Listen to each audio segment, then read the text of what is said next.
नाभि शरीर का एक ऐसा हिस्सा है जो काफी ज्यादा अहमियत रखता है। जन्म से लेकर मृत्यु तक इसकी काफी ज्यादा अहमियत होती है। बल्कि जब भी बच्चा जन्म लेता है तो माँ के पेट से ही नाभि से पोषण को ग्रहण करता है। यानी कि किसी भी इंसान की जो शुरुआत होती है वह केवल नाभि से ही होती है। यही वजह है कि नाभि केंद्र के ही माध्यम से उस इंसान के जीवन में सारी चीजें होती हैं। जैसे कि अगर किसी व्यक्ति के जीवन में धन की समस्याएं हो, या फिर अगर वह व्यक्ति बहुत ही ज्यादा परेशान रहता हो, जितनी भी चीजें करता हो हमेशा उसका दुर्भाग्य उसे घेर के रखता हो, किसी भी चीज में कोई सफलता ना मिल पाती हो, तो इसका मतलब ये होता है कि उस व्यक्ति का नाभि केंद्र कमजोर है। अगर किसी व्यक्ति का नाभि केंद्र बलवान होता है तो ऐसा व्यक्ति काफी ज्यादा सौभाग्यशाली होता है। ऐसे व्यक्ति पर पितरों की कृपा तो होती ही है, बल्कि आपको बता दें कि नाभि केंद्र में भगवान विष्णु का और माता लक्ष्मी का स्थान बताया जाता है। और यही वजह है कि जिन भी लोगों का नाभि केंद्र बलवान होता है, मजबूत होता है, तो ऐसे लोगों के जीवन में कभी भी सौभाग्य की, धन की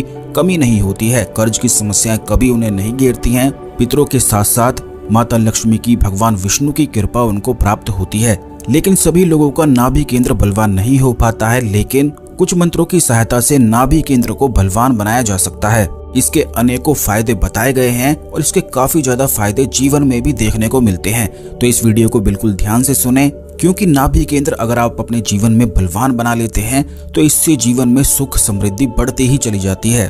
सबसे पहले तो वीडियो को लाइक करके कमेंट बॉक्स में ओम नमः शिवाय, हर हर महादेव अवश्य ही लिख दें, जिससे भगवान शिव की कृपा परमेशा बनी रहे। तो दोस्तों, आपको बता दें कि नाभि केंद्र, जैसा कि हमने आपको बताया है, इसका जीवन में काफी ज्यादा अहम रोल होता है। और अगर यह कमजोर हो तो जीवन में दुर्भाग्य को उत्पन्न करने वाला होता है, और अगर यह मजबूत हो तो इससे सौभाग्य की प्राप्ति होती है। नाभि केंद्र में भगवान विष्णु का, माता लक्ष्मी का स्थान होता है, बल्कि कुंडलिनी साधना में भी मणिपुर चक्र इसे कहा जाता है। यानी कि नाभि केंद्र अग्नि तत्व का स्थान है, जिसमें भगवान विष्णु और माता लक्ष्मी विराजमान होते हैं। और यही अगर कमजोर हो जाए तो उस व्यक्ति के जीवन में आर्थिक संकट, कर्ज की समस्याएं, ग्रह कलेश और कोई भी सुख की प्राप्ति उसे हो नहीं पाती है। वहीं दूसरी ओर अगर किसी व्यक्ति का अग्नि तत्व बलवान हो तो ऐसे में उस व्यक्ति को संपूर्ण सुखों की प्राप्ति होती है और वह काफी ज्यादा सौभाग्यशाली हो जाता है।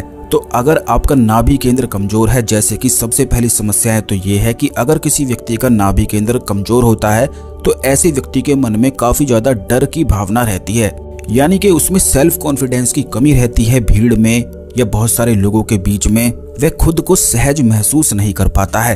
तो इसके लिए आपको केवल इतना करना है कि रोज अगर नाभि में कच्चे दूध की धारा बहाई जाए तो इससे नाभि केंद्र को शीतलता प्रदान होती है और यह मजबूत हो जाता है। और बलवान हो जाने की वजह से उन लोगों में आत्मविश्वास काफी ज्यादा बढ़ने लग जाता है। या काफी लोगों के जीवन में समस्याएं रहती हैं कि बहुत सारे लोगों के बीच में खुद को सहज महसूस नहीं कर पाते हैं। तो आपको बता दें, या तो आप रोज कर सकते हैं या फिर स्वाति नक्षत्र में केवल एक बार करके भी लाभ उठा सकते हैं। स्वाति नक्षत्र जो होता है वह हर महीने आता है, तो इसे जानने के लिए आप कोई भी ऐसा कैलेंडर जिसमें संपूर्ण जानकारी होती है, तिथि की और नक्षत्र की पूरी जानकारी होती है, तो उस कैलेंडर में आप ये देख सकते हैं कि आने वाले महीने में कौन सा स्वाति नक्षत्र रहने वाला है। और उसी नक्षत्र में अगर अपनी नाभि केंद्र में कच्चे दूध की धारा बहाई जाए तो इससे नाभि केंद्र बलवान होता है। क्योंकि रोज रोज करना संभव नहीं हो पाता है, तो इसीलिए केवल एक बार, महीने में एक बार स्वाति नक्षत्र में अगर आप कर लेते हैं तो पूरे महीने इसका असर बना रहता है।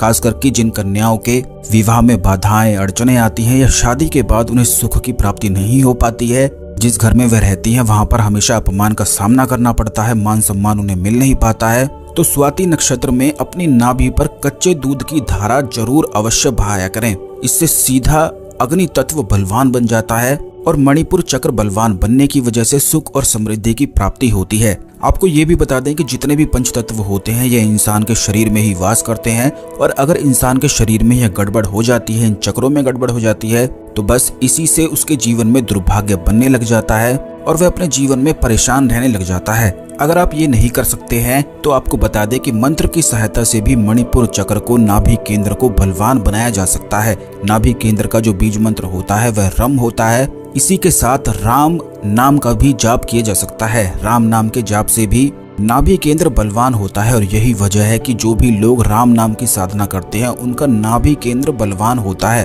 और नाभि केंद्र में इतनी सारी सिद्धियां, सैकड़ों सिद्धियां वास करती हैं कि अगर किसी व्यक्ति का नाभि केंद्र पूर्ण रूप से जागृत हो जाए तो ऐसे व्यक्ति के पास कुछ ना कुछ सिद्धि अवश्य ही होती है। जैसे कि सामने वाले को वशीकरण करना, सम्मोहन कर लेना, या फिर अगर किसी व्यक्ति पर भूत प्रेत आदि की तंत्र क्रियाओं की समस्याएं रहती हैं तो अगर किसी व्यक्ति का नाभि केंद्र बलवान होता है और वह अपने हाथों में जल लेकर महाकाली के किसी भी मंत्र का जाप करता है और रोगी व्यक्ति पर अगर छिड़क देता है तो ऐसे में रोगी व्यक्ति बिल्कुल ठीक हो जाता है, क्योंकि जिस व्यक्ति का नाभि केंद्र बलवान होता है उसका अग्नि तत्व भी बलवान हो जाता है।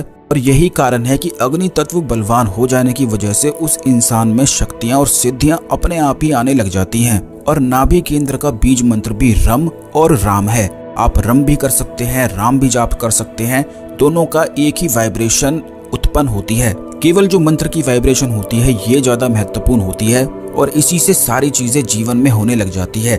अगर नाभि पर हाथ रखते हुए, जैसे जब आप सोने जाते हैं तो सोने से पहले इस क्रिया को आपको करना है कि जब आप सो जाएं, बेड पर लेट जाएं, तो अपनी नाभि पर दोनों हाथों को रखते हुए पहले सीधे हाथ को आपको रखना है, उसके बाद उल्टे हाथ को उसके ऊपर रख लेना है और फिर रम बीज मंत्र का उच्चारण करना है, मन ही मन करना है। कम से कम अगर सोने से पहले आधे घंटे इस क्रिया को किया जाता है तो इससे मणिपुर चक्र यानी कि नाभि केंद्र बलवान बनता है। ठीक इसी प्रकार अगर सुबह सुबह उठते ही इस क्रिया को किया जाए, बैठकर किया जाए, फर्श पर बैठकर आसन बिछाकर किया जाए, तो इससे भी नाभि केंद्र बलवान बनता है। और नाभि केंद्र बलवान बन जाने की वजह से उस व्यक्ति की मनोकामनाएं भी बहुत जल्दी शीघ्र अतिशीघ्र पूरी होने लग जाती है। लेकिन आपको बता दें कि नाभि केंद्र की है जो साधना हमने आपको बताई है, जब भी इसे आप करते हैं तो इस बात का ध्यान आपको ये रखना है कि प्याज और लहसुन का सेवन बिल्कुल भी आपको नहीं करना है, नॉनवेज आदि का सेवन नहीं करना है। तमस वाली या गर्म जितनी भी चीजें होती हैं जो बहुत अधिक तमस शरीर में उत्पन्न करती हैं, तो उन चीजों का सेवन बिल्कुल भी नहीं करना है।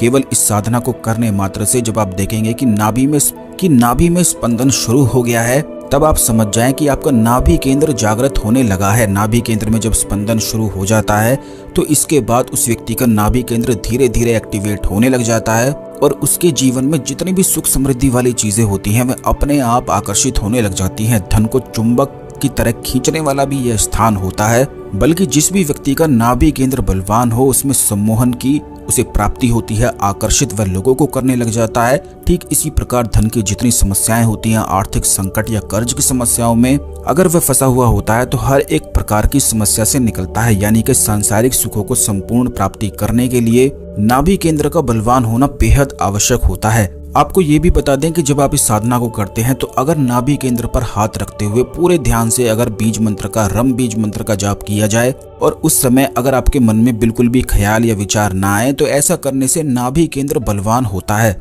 यह ऐसी सरल सी तंत्रोक्त साधना है जिसे काफी सारे ऋषि मुनि और काफी सारे साधक करते हैं और अपने नाभि केंद्र को बलवान बनाते हैं। इसके बलवान हो जाने से और इसके जागृत होने से काफी सारी शक्तियों की, सिद्धियों की प्राप्ति होती है और इसे काफी ज्यादा तरीकों से बलवान भी किया जा सकता है, जो आने वाले वीडियोस में भी निश्चित हम आपको बताएंगे।